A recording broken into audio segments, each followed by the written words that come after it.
So good morning, everyone. Welcome to Mornings with Loretta. Thank you all so much for getting up early with me. We actually celebrated a year 2 weeks ago of doing Mornings with Loretta. So this is our annual thing now. We are doing it almost daily, and I have with me you guys. She's been to Memphis. She's been everywhere. Melinda Emerson.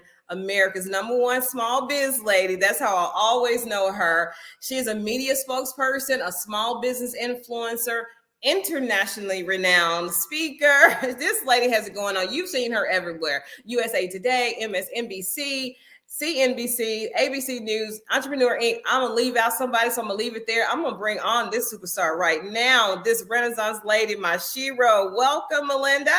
Oh, Loretta, it is so wonderful to be with you this morning. Honey, you did it for me. I appreciate it because I know you woke up like that. Some of us had to work at it. But anyway, so this is the question I actually had somebody DM me on Facebook. So, how did she become Small Biz Lady and America's number one smart? She didn't wake up, she woke up beautiful, but she did not wake up as America's number one Small Biz Lady. So, can you just tell us about that? Oh, absolutely. I started my first business in 1999. I was 26 years old, and I didn't know anything about running a business. I knew how to tell stories. I knew how to, pull together video crews, but I didn't necessarily know how to run a business. And so, because of that, I turned myself into the ultimate student of small business. And over time, I became successful. Nothing was overnight. It took about probably in our fourth year of business is when things really turned the corner. My husband at the time was able to quit his full-time job at GE and come into the business. We had about 8 or 9 employees and another 10 or 15 like freelance folks that work for us. I had the largest video production company in Philadelphia, Pennsylvania, which is where I'm based. But then all of a sudden, 2005, I get pregnant with my son. And I ended up at 32 years old with a high-risk pregnancy on bed rest. They thought my child had a heart condition, and they were like, yeah, you gotta be at home. And back then, I want you guys to get in your time machine with me. In 2005, Wi-Fi was not in everybody's house. When I got sent home, I was just at home, with my Palm 3 cell phone trying to run my business. So you can imagine, I realized at that time that I had made the number one mistake you could make in business. I built a business that could not run without me. So the year that I was pregnant with my son, we almost lost everything because I was the number one rainmaker in my business. So if I wasn't there, there wasn't no rain being made. So it was really one of those things where, and my baby was born in December of that year. So I spent that whole year pregnant. Wow. And what I will tell you is that God does not do anything by accident. No, ma'am. And when he sent me home, it was the first time I had ever not been on go, like every day. And back then I was like the worst workaholic you ever met. Like I was so bad that I would leave church on Sunday and go to the office for 3 or 4 hours before I went home. Like it was ridiculous. And honestly, thinking back on it now, I believe God allowed me to get pregnant to stop me. He was like, slow you down. I got to slow you down. She gonna kill herself and these people that work for her. I mean, you could call my office at 9 o'clock at night and people would answer the phone like it was 3 o'clock in the afternoon. Like not only was I a workaholic, I demanded it of everyone that worked for us. And it was just crazy. Like thinking about it now, I'm like, I don't even know how I functioned like that for like 6 or 7 years. But when I got sent home, I started writing. I started taking notes on all of the expensive lessons I had learned in business. And I didn't know I have a journalism degree undergrad. So I was just writing what I knew, the hard learned lessons, the real expensive ones. Like I was writing all that stuff down. And later on, that became my best-selling book, Become Your Own Boss in 12 Months, which has been in print for 13 years. It is in its 3rd edition with Simon & Schuster. We've sold over 100,000 copies of that book in multiple languages around the world. But what I will tell you is that in taking my notes, in assessing my business, in assessing my marriage at that time, back in 2006, 2007, honestly, everything was bad everywhere. And I Ooh. was like, my marriage was in trouble, and then now we got this brand new baby. My business was on life support. And then I was like, I wasn't sure I even wanted to be married anymore. And so literally I went and had lunch with my pastor. And I was Okay, telling him, hold on, because people are making some comments because you took us. I got some questions about some of that stuff because I want, girl. I'm telling you, she takes us on a ride. Let me tell you some of her clients: Visa, American Express, FedEx, Verizon, Google, Chase, Microsoft, Pitney Bowes, and Xerox, and so many others. So this is what she was doing. She started a business 26 for those who just tuned in. So I kind of want to address some of those things you said about being a workaholic and working on Sunday. oh, And yeah. then my brain was like, oh, you're not supposed to do that? No, Loretta, you know you're not supposed to do that. But I do that too. No. We do not live to work. We work so that we can live But our best life. I have taken Sunday off the table, and very Please rarely will you see give the me Lord actually his working day. on a Take Sunday. Sunday off the table, please. Yeah, everybody.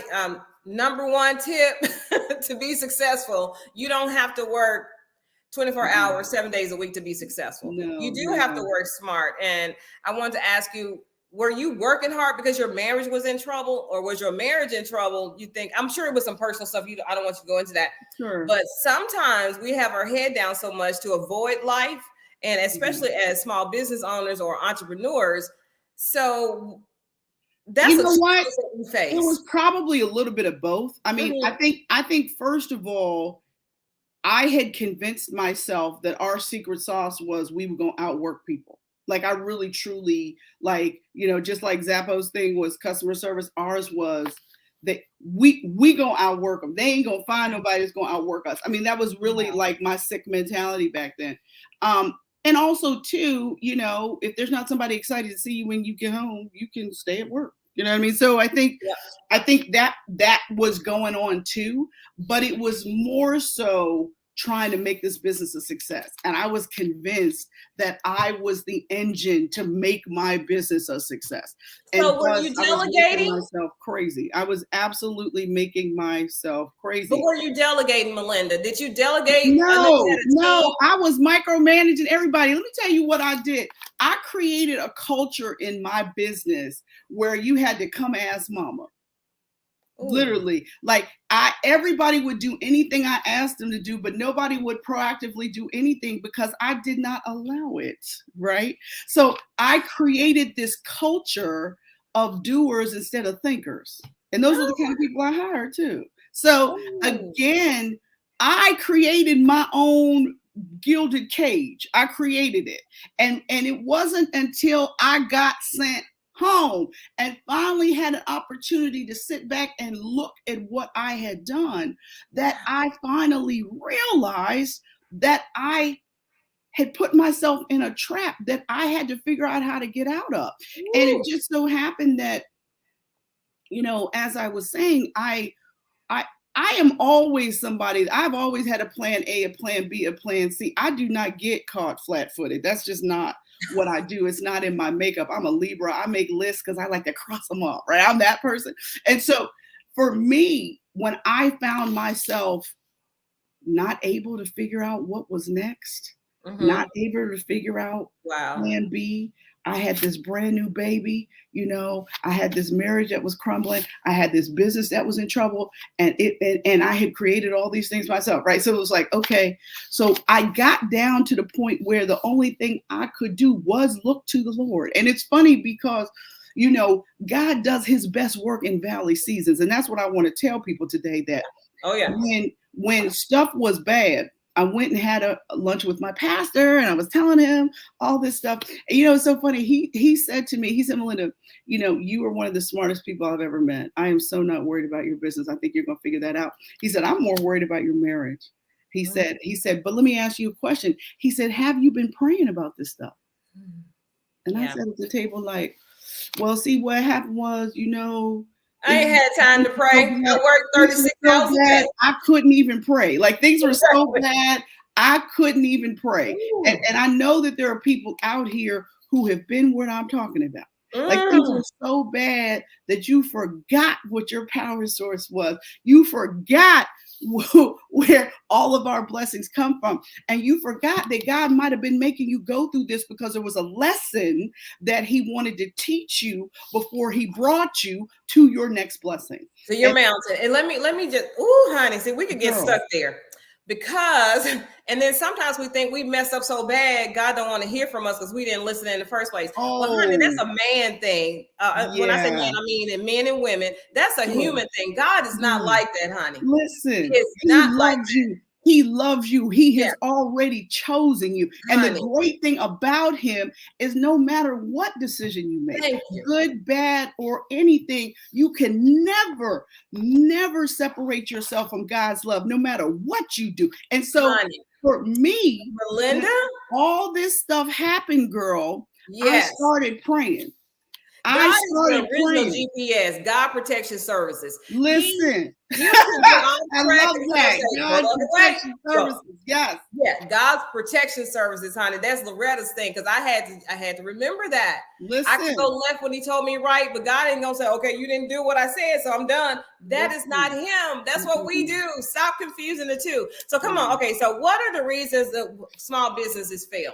Because, like you said, you were gonna work yourself into being the number one everything for Mm-mm. your clients. And obviously, that is not how you become successful. That's how Mm. you fail because you're going to No, burn I mean it. you do have to be consistent, right? You Absolutely. do But have not to put in the 36 hours work, a day. but not to the point where you make yourself unhealthy, not Yeah. to the point where you don't have relationships with people outside of work, Yes. right? And so I think it is important. If I could just finish telling this one quick thing, one of the things that happened when I started praying, God gave me a vision and a dream 3 times to become America's #1 small business expert. Ooh. 3 times because I didn't get it the first 2. So he had to bring it to me a 3rd time and make it crystal clear what his purpose was for me. And Mm. then once I realized it, I said, okay, I know what my assignment is. So And did I you get not to. believe that you could do it or that it was God telling you that? Well, What it was the, didn't occur to me. You know what I mean? Like it was like, okay, Lord, you want me to take this 8-9 years of knowledge that I have in this business and you want me to start teaching others. And I thought a little bit of imposter syndrome, like, well, am I successful enough to be out here teaching other people? Like I had to do all of that. I yeah. mean, when I first wrote Become Your Own Boss in 12 months, I hadn't even grossed, $1 million in revenue yet. So I was like, and then there were people in my life who was like, well, why would anybody listen to you? You weren't that successful. I mean, like I had all the, so I had to Voices. be obedient to God's word and push through fear. When I wrote Become Your Own Boss, I was afraid. I didn't know what people were going to say. I didn't know what they were going to think. But what I will tell you is the very first review that came out about my book came out in Black Enterprise.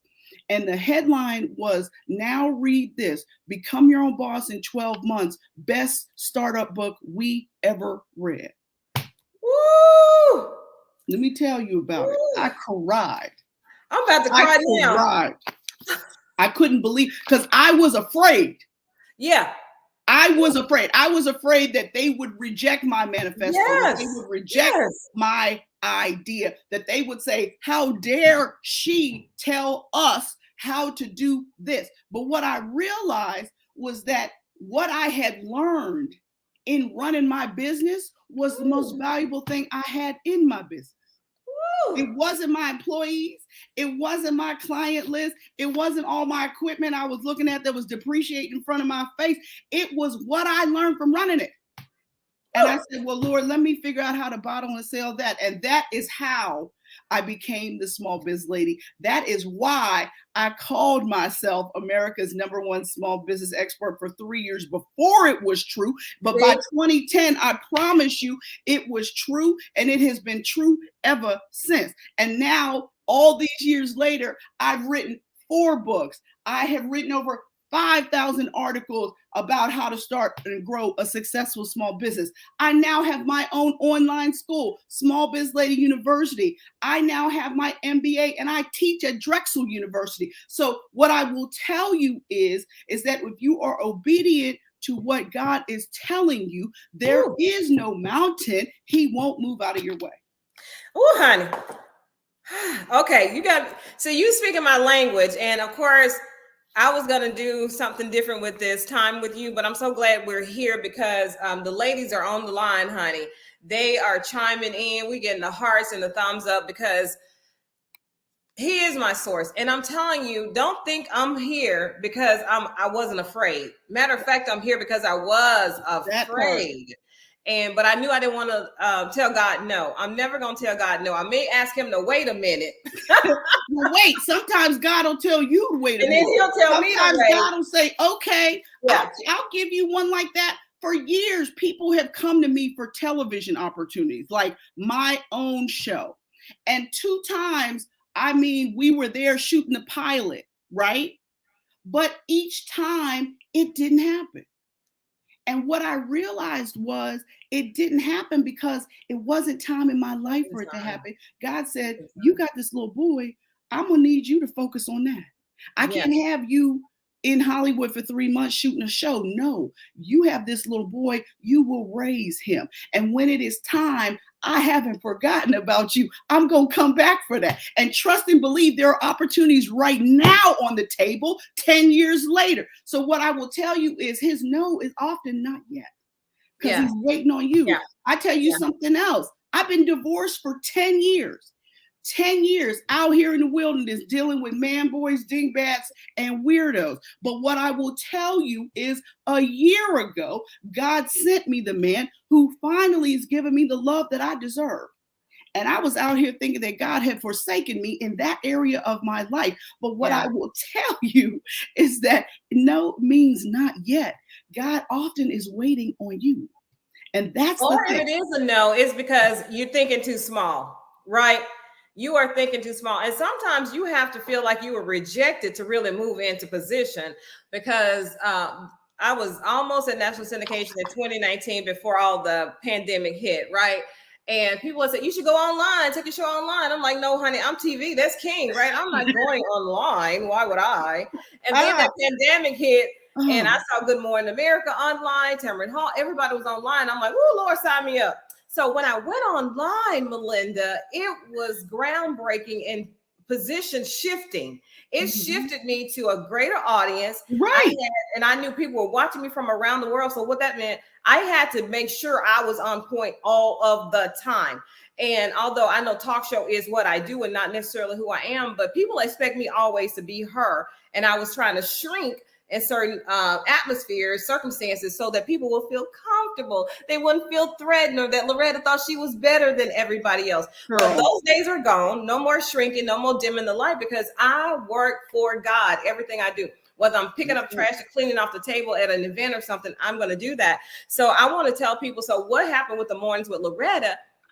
Nate Burkers was scheduled to be on my morning show online. They canceled. I got offended thinking, oh, he think I'm not good enough. I've had such and such and such and such on my show. Who is this? Well, came to find out it was what I needed to feel like I was rejected so I could go ahead and launch Mornings with Loretta and then get nationally syndicated in 2022 because that was last year. And guess what? It happened. Guess what? They rebooked Nate because it wasn't what I thought. So don't overthink. Right. Don't be your own jury all the time. You have to just follow through what God told you. I got scared and I wouldn't do it. Don't let fear stop you. Do it anyway. Move forward afraid. Move Thank the Lord. Good. Move afraid. Do it afraid. Nobody is where they are because they were fearless. Right. They did it in the face of fear. And Melinda just shared her story with you. And I want people to do that. And she didn't have all she has now. She started anyway. Now look at her, teaching at a college, got her own university. She's on TV somewhere all around the country every other day. She's getting ready to leave here to go somewhere else. And she's sharing her personal side. It wasn't perfect. No. She made some mistakes, and we all make mistakes. Right. Don't even get me started on the personal. Y'all gonna be like, she needs some more Jesus. Listen, we all need some more Jesus. I promise. Even if it was good, I would still need some more Jesus. So let's talk about. So you have these 12 P's of running a successful business. I know we don't have time for all 12 because you and I, we get on the exit and we don't want to get off because it is so critical that we share this information this way on this day. because the Mhm. people that are on here are aligned to receive it. So Right. can you tell us what they are and then tell me what are the most common P's? All I right. love So those. since we only have limited time, I'm gonna give you my top four. Okay. So my top four is preparation. So you have to decide that you're ready to fix your business, right? Because I don't believe you don't know what's wrong. I believe you haven't made the decision that you're actually gonna finally fix it, right? Mhm. It's like driving around with this really bad stain in the back seat of your car, and you know you need to take it to the detail, but you keep messing around, right? And then you will I end do up, that later. listen, yeah, no, do it now. Make the appointment, call the people, right? So the second thing I want you to think about is people. You Mm. can only grow your business as far as your two hands can reach. So you need you some more hands, but you need the right people. So take the time to write job description. Don't just hire your cousin because your cousin need a job. Give them a check. You need people who can actually help you take your business to the next level. The next thing I want you to think about is profit. Profit is how we keep score in business. It's not about what you make, it's about what you keep. And I Woo. want you to make sure that you're charging enough, that you know your numbers so that you're actually earning a profit. Mm. And the last one I want you all to think about, beloveds, is performance.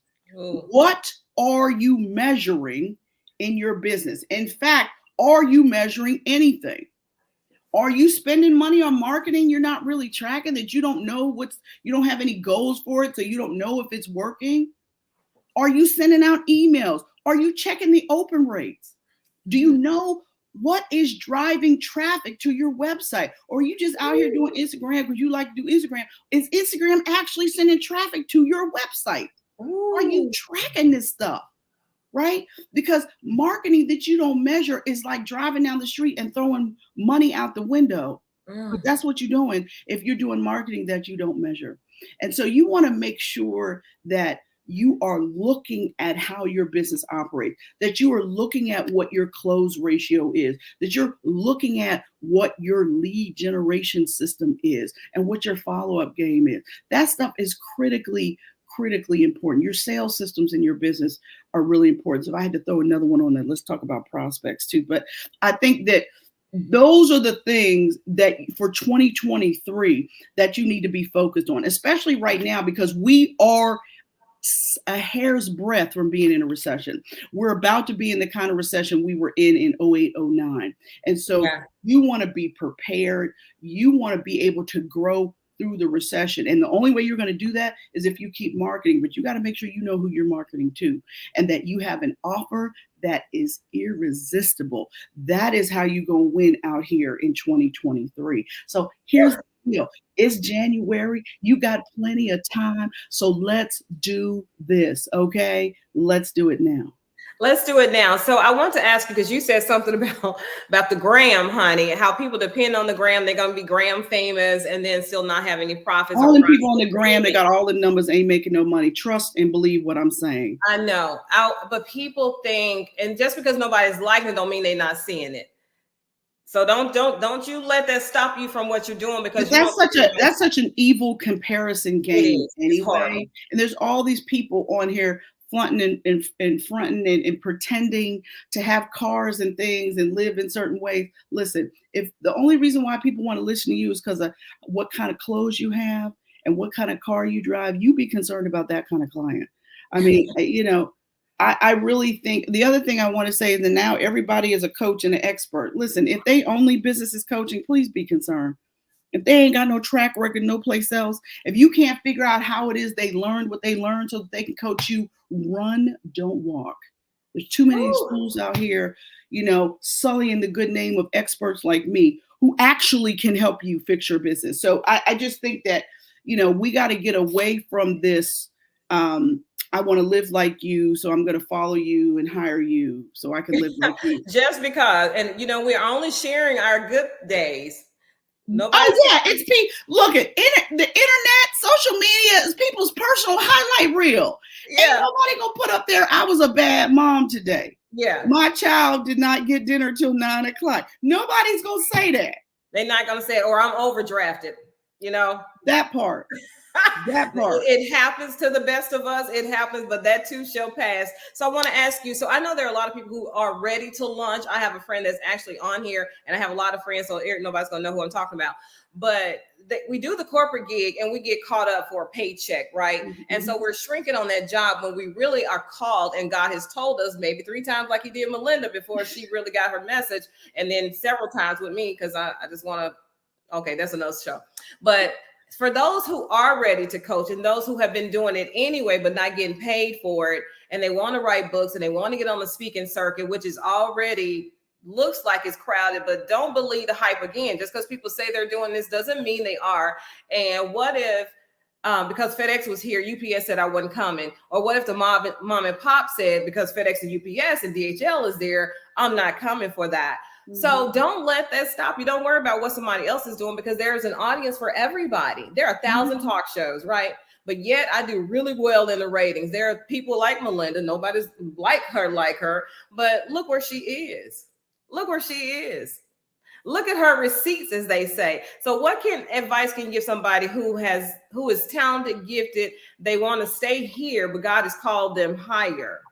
Well, you need a plan. You need an exit plan. And my book, Become Your Own Boss in 12 Months, was written specifically to help you make your 12-month transition from corporate America.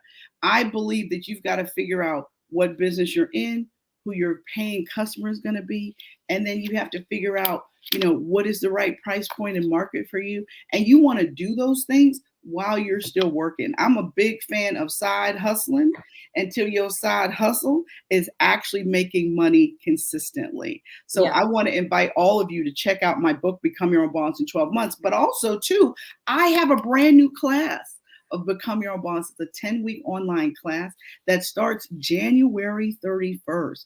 So any of you that are interested in signing up for my class, it is completely online. If you take it, you'll get CEU credits from Drexel University. So we are doing it in partnership with Drexel. So if you need some CEUs for your job, you're a lawyer, you're a doctor, you're an accountant, I got you for that too. The rest of you.